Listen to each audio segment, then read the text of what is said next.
Hey everybody, welcome back to Chicago Reacts, your favorite hangout spot on YouTube. I'm Zach. I'm an actor. I'm doing my thing here in Chicago and elsewhere, and I am joined by the one and only Mr. Michael Hyatt. That was not planned, by the way, at all. I was a kindergarten teacher a teacher's assistant for a little while, so you calling me Mr. Michael kind of gave me flashbacks to that. I didn't even know this, so yeah. I'm learning this with you. So that was a little weird for me, to be honest, but I appreciate it. I'm Michael. I'm also an actor here in the city of Chicago. And we are back. We are reacting to Internet Historian. This is Bioshock Expleened by Storymode, aka Internet Historian. We found his gaming channel. Yes. Ooh, and we are excited for it. So here's the thing. I have not played the Bioshock games, but I've heard about them. I know how amazing they are. So I'm actually very excited for this. Because I want to know more. Okay, I will say, so we are working on some things behind the scenes, and that would be a brilliant game for you to play. Good to know. Good to know. To me, I played the first one, and I played it through a couple different times actually, but I actually played it through kind of around the time when it came out. Bioshock came out during that era where gaming was probably at its peak. If you ask a lot of people, it came out during that time where it was the first Call of Duty Modern Warfare and the first Mass Effect, and it was just an awesome time. Cool. And the story is great. I will say that now, probably as a game, I think that some of the mechanics might be a little outdated, but overall, it's still a very fun experience, especially experiencing it for the first time. There is something to be said about that. So I'm excited for you to play that little sidebar. But watching a historian do it.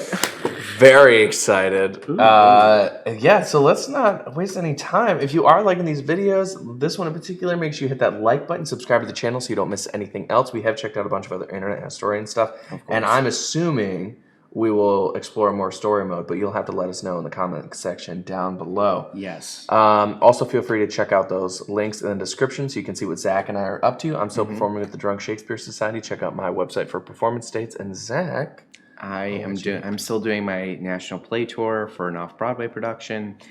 So we're going to a lot of different states. Feel free to reach out to me directly on my Instagram or social media, and I will be happy to tell you a little bit more about the show and help you get some tickets.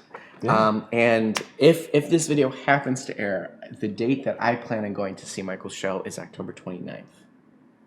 Oh, fun. Can't wait. Yes. Can't wait. So if anybody else wants to join us there on that day, feel free. Excellent. Feel free.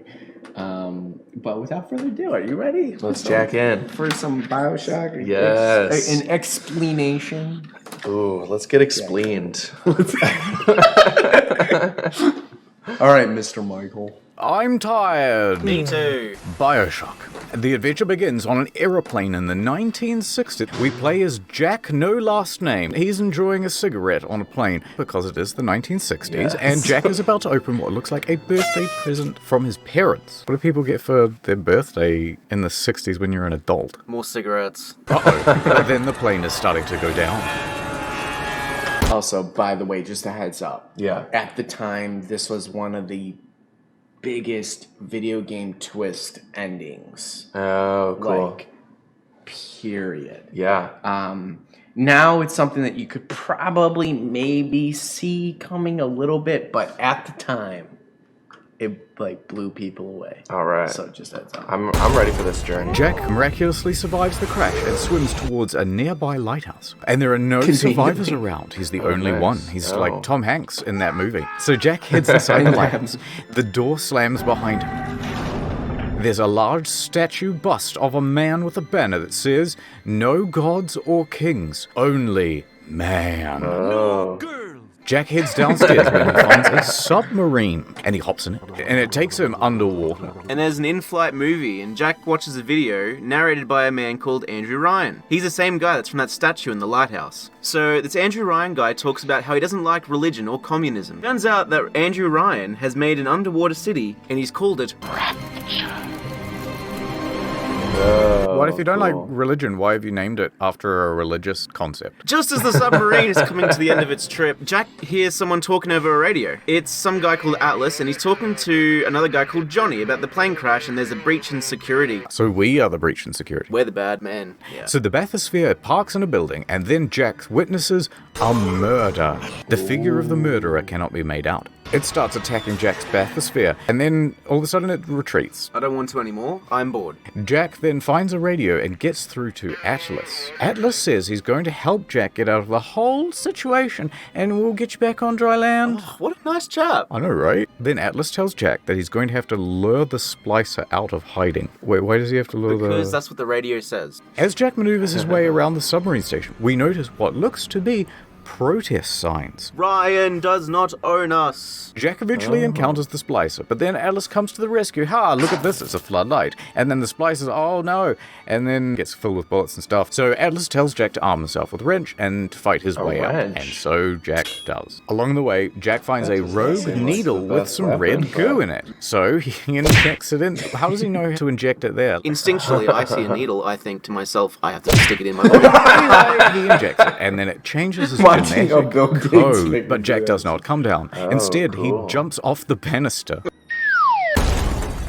So Jack wakes up and there's a splicer saying, "Oh, it looks like you've had your cherry popped." The splicers make a run for it when there's a far-off rumbling. Jack is then approached by a little girl. It's referred to as a little sister and her pet robot thing, which she calls Mr. Bubbles. And they just both decide to leave him there and walk away. Bye-bye. Jack eventually just gets off the ground, and Atlas tells Jack that thing you just stabbed into yourself is full of something called Plasmid, and now you can shoot lightning from your hands. Atlas then explains, "I need you to help me with rescuing my family.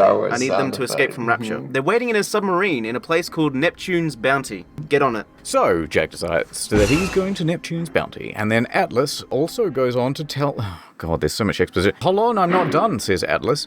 Also, the Plasmids changed everything about Rapture. Best friends butchering one another. Babies strangled in cribs.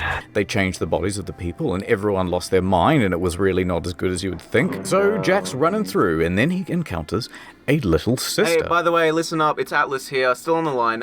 Just let you know, these little sisters, they were innocent little girls, but then we genetically modified them to extract Adam from people's bodies. Just thought I'd let you know, still here, still on the line. Alright, gonna fade off in the distance Super now. chill. Catch you later.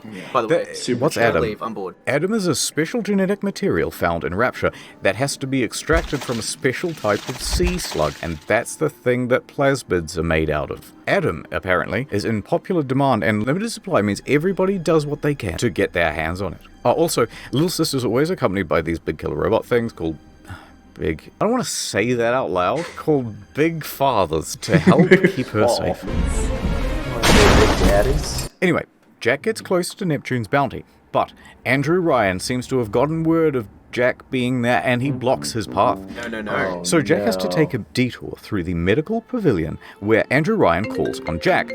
Hey, who sent you? You're one of them agents from the surface, aren't you? So then Ryan tells the splicers and other security people to try and stop him. And then we're wandering around the medical pavilion, and then Jack enters a plastic surgeon clinic owned by Dr. Steinman, I'm rearranging the sentences in my head, who has the only key to the emergency exit. Why would you need a key to the emergency exit? Isn't it just usually like you press like that button? That's the whole point of an emergency exit. Anyway, Dr. Steinman was a world-renowned plastic surgeon above ground and was invited to make a life in Rapture under the sea. With the advancements, thanks to Adam, Steinman was able to create Steinman beauty looks like never messy. before seen in his career. But the beauty drove him mad, and that catches us up to the present time because we watch him torture a bunch of bodies.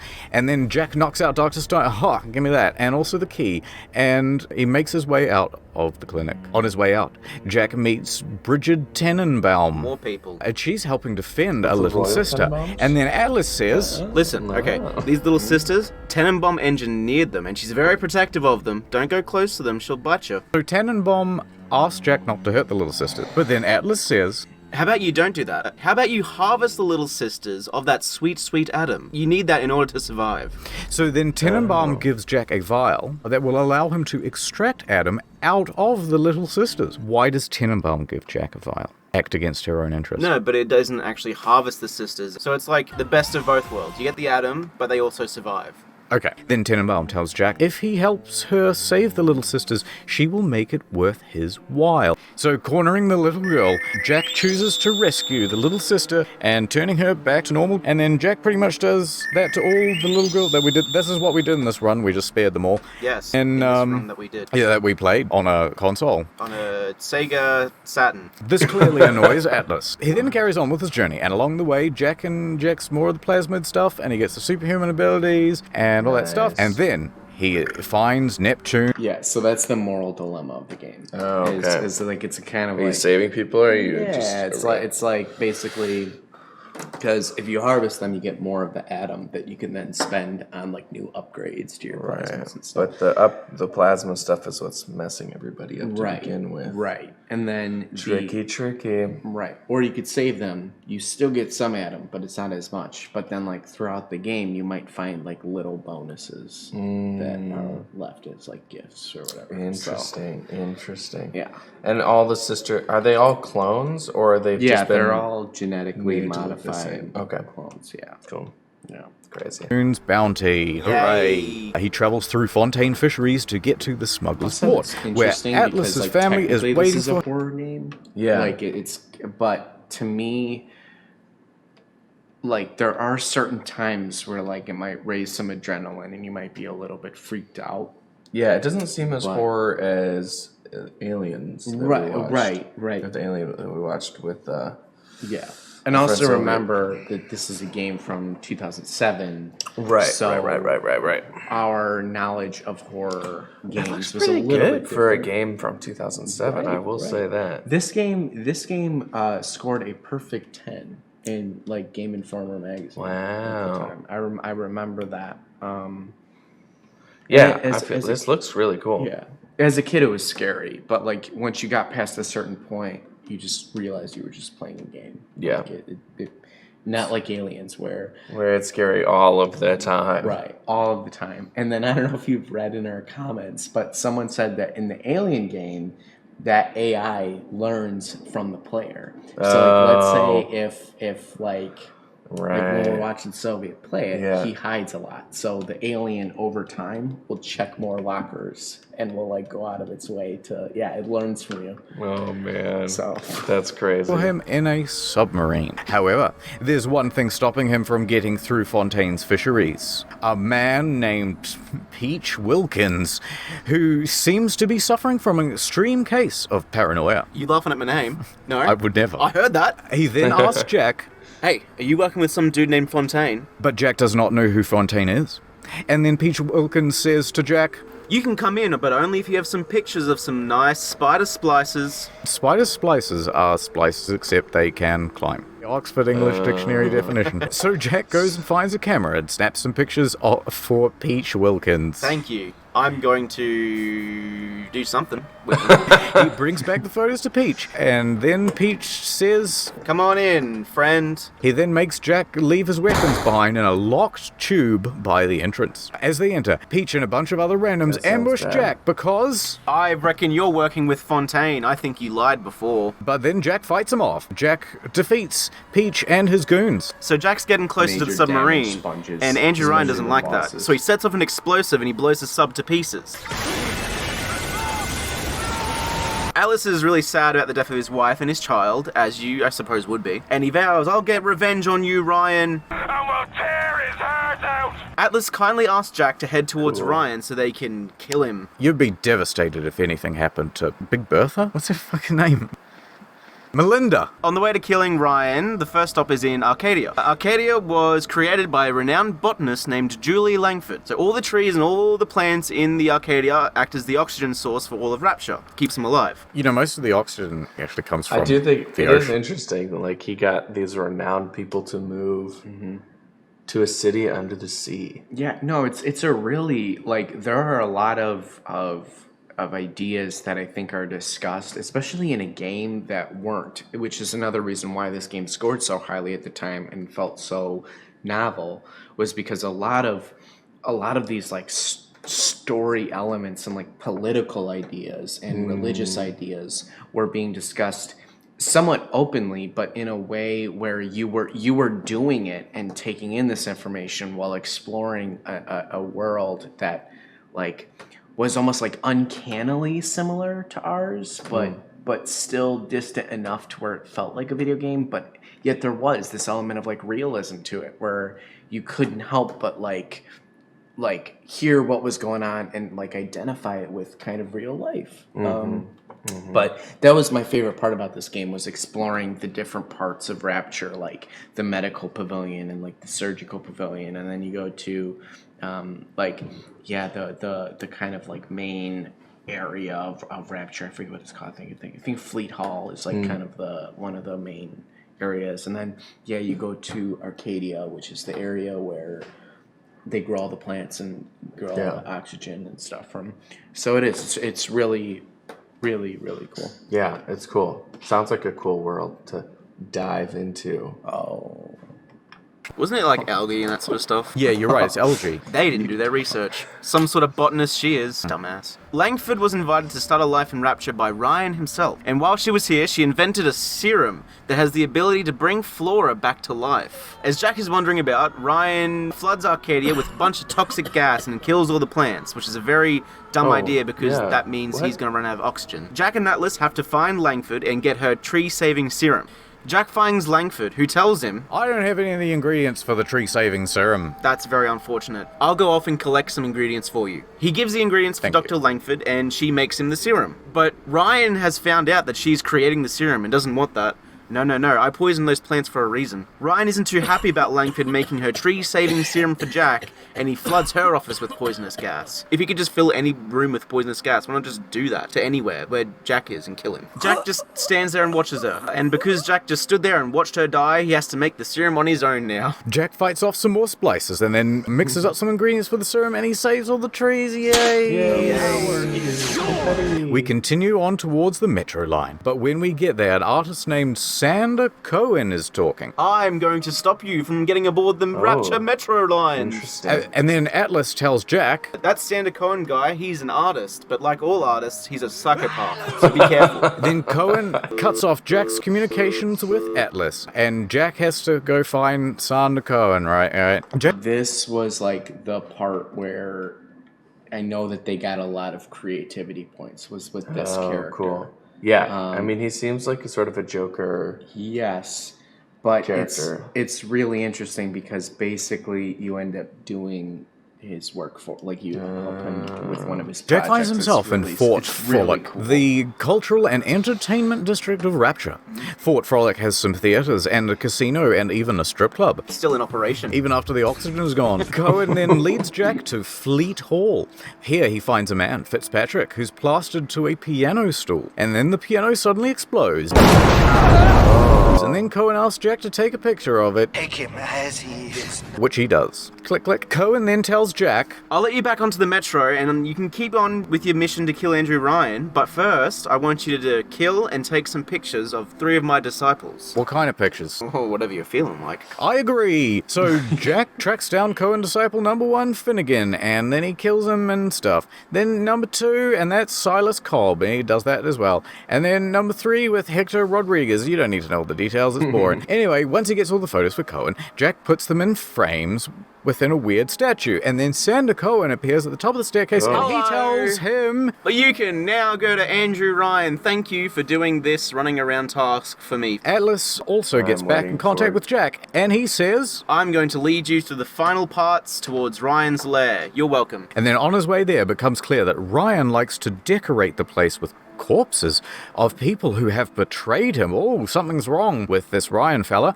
However, getting to Ryan isn't as simple as going through a doorway. Jack, in fact, has to make a bomb to blow up a circuit system that keeps Ryan's door locked. So he does that, and then he goes in to meet Ryan. Hello, Ryan. Hello, I'm not Ryan. It's a twist. Oh my god. This is where things get a little complicated because the game assumes that you have a prior knowledge about something, and I wasn't really paying attention. Well, you obviously weren't listening to the audio logs. Okay, let's go through the stuff on the wall. Ooh. The picture in the middle is Jack, so that's us. That is Dr. Suchong. Conveniently, in this room there's also a recording of Dr. Suchong's experiments. He did a lot of medical experiments with Adam during his time in Rapture, especially on the children. Baby is now a year old. But basically, he made child soldiers and they would follow any order using a trigger phrase. The phrase is, "Would you kindly?" And this is the phrase that Atlas has been saying to Jack all game. Would you kindly leg it over to the spear and get on? Can you believe it? What a twist. Quick, do an M. Night Shyamalan impression. Man. And that means that Atlas has been controlling Jack, which means that Jack is one of those child soldier things, and he was born in Rapture. And according to this big board of secrets, he is the child of Andrew Ryan and this woman, Jasmine Jolene. Anyway, can you see this bald man? That's Frank Fontaine. Wow. He got mentioned once before by Peaches. Frank bought Jack's embryo on the black market. Yeah, I was just sitting around on a drawer. Why not just not doing anything with it? And got Dr. Suchong to experiment on him. Eventually, Fontaine and Ryan became enemies. And then the Rapture Civil War broke out. It's like that movie with all those superheroes in it. And then Jack was sent to the above ground until it was decided that he was needed. Remember that gift that Jack had on the plane at the start of the game? Well, look at the note. The note says, "Would you kindly?" That was the thing that controls the child soldiers from the other thing. Yep. He was commanded to hijack the plane and come down to Rapture. Right, that's why he was the only survivor. That kind of makes sense. Jack makes it to Ryan's office, where he's playing the golf. Oh, what an evil man. Ryan taunts Jack about being nothing but a tool with no free will, which is not a great idea because Jack then beats Ryan to death with the golf club. Who has no free will now? Atlas then asks Jack to grab Ryan's master key to turn on the machine that does nothing very specific at all. And then Atlas reveals himself to be... I'm actually Fontaine. He had faked his own death to throw Ryan off the scent, and then used Jack to do his bidding to take over Rapture. And it looks like it's all coming to an end for Jack. But then, Dr. Tannenbaum and the Little Sisters come to help. They somehow help Jack to fit through a vent system. Grease me up, woman. And they help him escape. Jack then blacks out. Because he's being crammed into a vent with no oxygen. Jack then wakes up in Dr. Tannenbaum's secret hideout. Here she's been rehabilitating the Little Sisters. They can walk again. They're no longer addicted to needles. And also, while Jack was taking that nap, she deactivated some of his brainwashing. And then Jack decides to go off and find Fontaine. I gotta find him. But then Fontaine isn't done with his mind control tricks for Jack. And Fontaine states... Code Yellow. Now, Code Yellow is the control used over Jack's body to slow his heart. So Jack has to go find Dr. Schlong's old office in the Olympus Heights district. Here, Jack finds an antidote and reverses his heart-stopping problem. And then he sets off to kill Fontaine. Yes. But Fontaine says, "Haha, you cannot get me. I have locked myself in a room." Foiled again. And the only way to get through is with the help of the Little Sisters. So, Jack puts on this outfit thing, and then... So now Jack's a big daddy, and Jack and the Little Sisters fight their way through the Fontaine's lair. But now Fontaine has pumped himself with a huge amount of Adam. Jack tries to extract the Adam from Fontaine, and they fight. Very good. And then Jack subdues Fontaine long enough for the Little Sisters to ambush him, and they extract the Adam themselves. And then they kill Fontaine. Yay! Yay! Now everything has been saved. Yay. Jack is offered the key to Rapture. Here you go. You want to live here, right? But he does not take it. And instead he returns to the above land with some of the Little Sisters. Okay. I like it says some of the Little Sisters. Like you just leave the little some ones of them down. there, yeah. He cares for them. And then they go on to live normal lives. Successful lives. They graduate from college. They get married. They have children themselves. And the game ends with the Little Sisters holding Jack's hand as he peacefully passes away from old age. It's a lot to adopt like 20 kids all at once. Did he have a life? I was gonna say, does he have a job? Does he have his own family? Were they like, oh, would you kindly adopt me, please? Imagine he's flying back to like meet his family or something like that. Then he just rocks up. Oh, by the way, Meet the rest of your sisters. I've got 20 of them with me. Where did you get these? Show me where you found these. Bottom of the ocean. What do you mean? Why are their eyes red? They're just full of red goo. They've been injecting themselves. Take off the suit. I can't hear you through the... What are you doing? The suit makes me feel like a big man. I want to be under the water again. This is where I belong. Sitting at the bottom of the pool, just on the chair in the suit. Yes. That is cool. So what do you think? That sounds awesome. I mean, so yeah, they spoiled the twist for you, but it was just such a, for lack of a better term, like mind fuck to realize that you were playing this whole game and you realized that you actually had no control at all. That you were playing a game, but the game was playing you, and that's cool. Like that was, I mean, that was like crazy at the time. Very. I mean, no game had really especially for consoles. No game had really done that. That well. That's cool. Very trippy. And there's what, 1 or 2 more in the Bioshock. Yeah, so they made universe. a Bioshock 2, which I never really played. It was supposedly a good game, not as good or. I mean, I'm sure with that first one, like it's so good. How do you? And then the third one, Make it to what is it? Bioshock Infinite. Yeah. Takes place up in the sky. Yeah, So that's the one I've seen a lot of footage for, but I haven't played it. So yeah. Very cool though. Love Internet Historian bringing his style and his humor to a recap. It was very fun. It's a perfect combination.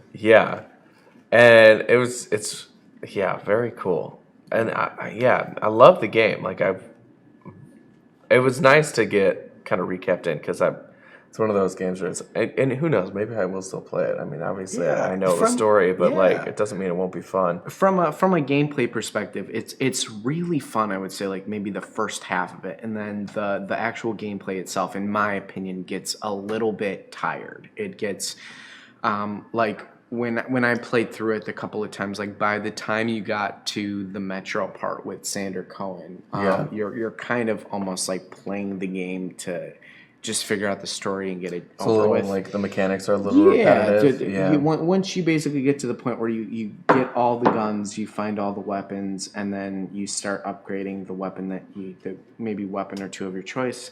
And then you find what atom combination. You're like, the gameplay gets a little bit repetitive and fatigued. But yeah, all in all, it's a really unique experience. I can say that thoroughly. Yeah. So let us know if you played Bioshock. When you played it, did the would you kindly twist like affect you as much as it did a lot of people? And just what are your impressions of the game? And then also like comment if you do have any more Internet Historian / Storymode.